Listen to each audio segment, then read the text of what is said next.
I traveled through Kerala and I sensed a Vijayan wave. And I think this poll has captured it. This is not a left wave. This is a wave for a man called Pinarayi Vijayan for his handling of COVID and for his handling of the floods now. The data suggests that there is a huge pro-incumbency for the LDF government in the state of Kerala. And look out for the number of women who voted for Pinarayi Vijayan and the left. This is stunning what I'm about to tell you. The number of women who voted for the LDF is 50% against the UDF getting 35% of the women. That's a 15% gap between the number of women who voted for the left and for the Congress. Amongst the men, the left is ahead only by 3%. So 44% of the men said they voted for the left, 41% of the men said they voted for the UDF. So the gap is only 3%. Whereas amongst the women, the gap between the women and the men is 15%.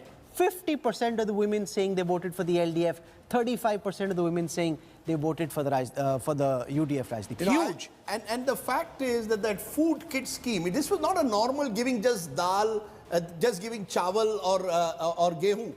You were giving oil, you are giving dal, you gave 18 items in a food kit to every household. Now, in a state like Kerala, at a time like COVID 2.0, when people are suffering, here is a chief minister whose that one scheme, I think, has made all the difference. Everywhere you went, people spoke of the food kit scheme of Chief Minister Vijayan. And in a state where, as you said, since 1977-82, you haven't had a government getting re-elected, this is rewriting, re-scripting Kerala's politics, but by a local leader, strong man, very, very decisive, some say authoritarian, but either way, he is the man of the moment for Kerala. He's chosen all the candidates, dropped senior left leaders like Thomas Isaac. This is his election. This is not the left winning, Rahul. This is Vijayan CPIM winning this election. In fact, the left will be worried with this because he'll become even stronger. And he's going to be a one-man show for the next 5 years. But if these numbers are right, Rahul, this is a huge result. And what does it mean to the Congress?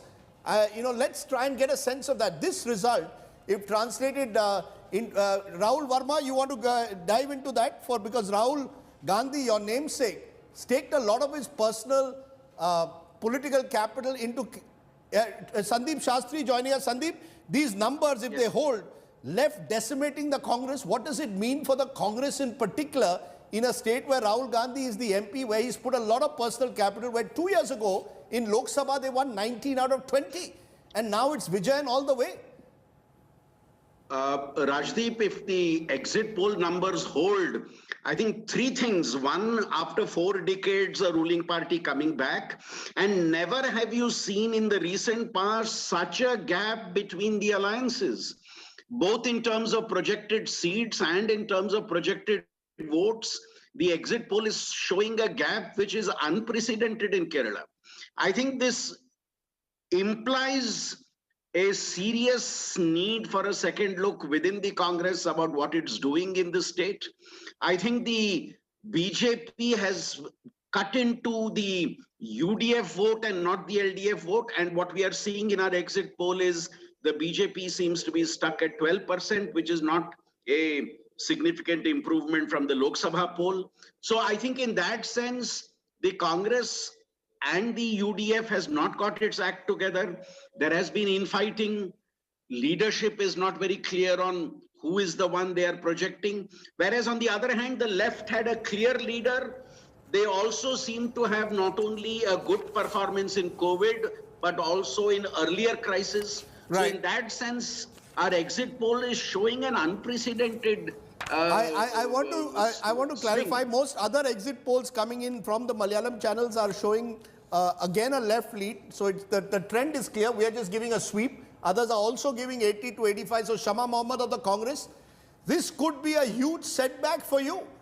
I mean, the amount you all invested through your party in Kerala, if you can't win Kerala, then something is dysfunctional with your party machine. 40 years of a cycle of anti-incumbency and you're being routed as per our poll. Rajdeep, first and foremost, with due respect to you and Rahul, this is not the day to discuss the exit polls as we see the rising number of COVID cases and as many people are dying. And always the Ma'am, you people put it on we share election. your sentiments, but for now, No, but one we are looking important point. We share your I just want to sentiments. put one important point. Everything is put on the Election Commission. But you should know that National Disaster Management Act is on. Section 35 was invoked last year when 6 inter-ministerial committees were formed to go to different states to find out if social distancing, various other COVID protocols were followed by these states. My question today is, why aren't you asking the government of today why those protocols, why couldn't the Home Ministry pull up the EC and say, you know what, these COVID protocols are not happening. Shama Mohamed, we ask that question every day, ma'am. Don't worry, we will hold the central. Don't worry, we will hold the government accountable for its handling of COVID. But I just want to make We this are point. looking at the numbers, ma'am, of a rout at the moment. But also, we have just about half an hour to spend on Kerala. Hello. We spend all our time. Hello. And India today, much more than any other network, has been focusing on every single aspect of the COVID pandemic, and we are hugely cognizant of it. Right now, we want to stick to Kerala because this is the evening of the exit poll. It doesn't for a second mean that we are taking our eyes off the COVID coverage. We have more reporters on the ground tracking every dimension of this story. I want to go across to Veeraraghav. 37% of the voters said they voted for development. Our polls suggest not just is the left coming back to power, it is coming back to power in style. And the Congress in that one state where they thought despite everything, they will be able to win in Kerala, that hope seems to, just be in the Arabian Sea, sinking and drowning at the moment. It's a shocker. It's a big time shocker for the Congress, and I think Kerala will raise, if this exit poll results hold good, then the foothold for the Congress as the glue for a national opposition, or the larger argument of a pan-India a political force that still exists as an opposition, may come into question. It's a huge shocker, Rahul. I mean, through the narrative was it's going to be a close election, possibly edge to the left. One was looking at whether the Nair votes were going to shift to the Congress, but your exit poll seems to be suggesting something entirely different. And it's not just bad news for the Congress, but it's also bad news for the BJP because they're not growing in Kerala as far as your exit poll is concerned. Perhaps it's a decisive declaration, A, in favor, as Rajdeep was pointing out, to Pinarayi Vijayan and his governance. B, you need a strong leader.